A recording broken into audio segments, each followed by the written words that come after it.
Quel est l'état des lieux du monde à l'instant T pour toi, Bruno? Je dirais désastreux. Je dirais désastreux, je ne suis pas scientifique, mais j'ai eu beaucoup de rapports scientifiques entre les mains. J'ai passé pas mal de temps à étudier la question. Et quand on voit les chiffres, c'est simplement effrayant.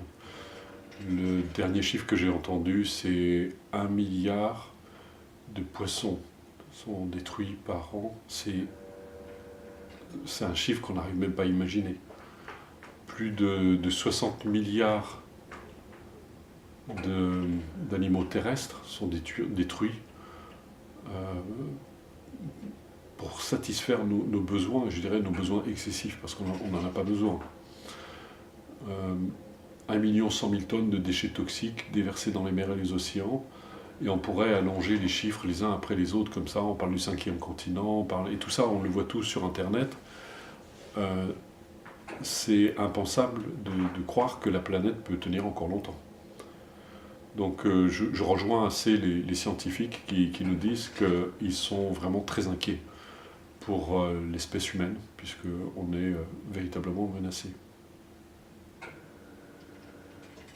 Sans rentrer dans l'utopie, quelle solution serait-elle réalisable? Alors je rejoindrai assez Pablo, Pablo Servine, qui est le conseiller scientifique de Planète Altruiste, quand il dit il n'y a pas de solution. Il faut se préparer, c'est comme si on prenait conscience qu'on n'a plus de frein et qu'on va dans le mur. Il faut se préparer au choc. Je crois qu'il faut se préparer au choc, parce qu'il risque d'être violent.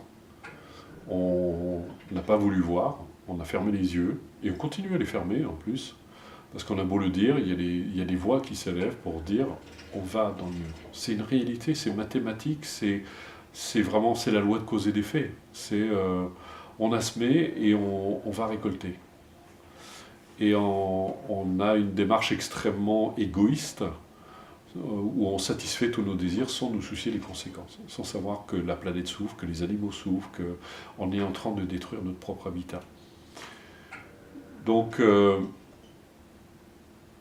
il n'y a pas de solution, si ce n'est que la solution, c'est de se préparer à ce qui va arriver.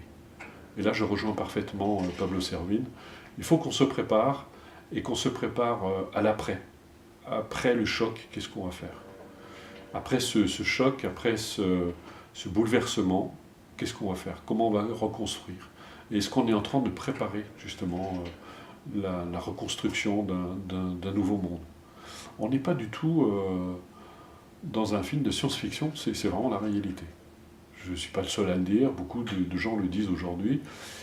Moi j'ai malheureusement une prise de conscience assez tardive par rapport aux scientifiques actuels et par rapport à beaucoup d'écologistes.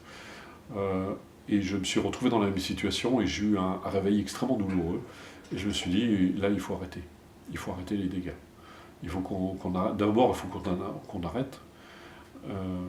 Et puis, se préparer à ce qu'on a... à la récolte. Il faut se préparer une récolte plutôt amère. Quel rôle les associations comme Planète Altruiste peuvent-ils jouer? Planète Altruiste, comme beaucoup d'autres associations, ont un rôle majeur. Elles ont un rôle majeur, d'abord parce qu'elles ont un rôle très important, c'est celui de transmettre l'information. Elles doivent transmettre l'information, elles doivent communiquer en masse autour d'elles aujourd'hui. On ne peut plus garder ça pour nous, et c'est très important, parce que les informations sont censurées par les médias, sont censurées par les autorités, parce que je pense qu'on est dans les autorités comme le reste, on est complètement dans le déni. Donc c'est très important qu'elles puissent relayer l'information, qu'elles puissent dire aux gens, voilà ce qui risque de se préparer.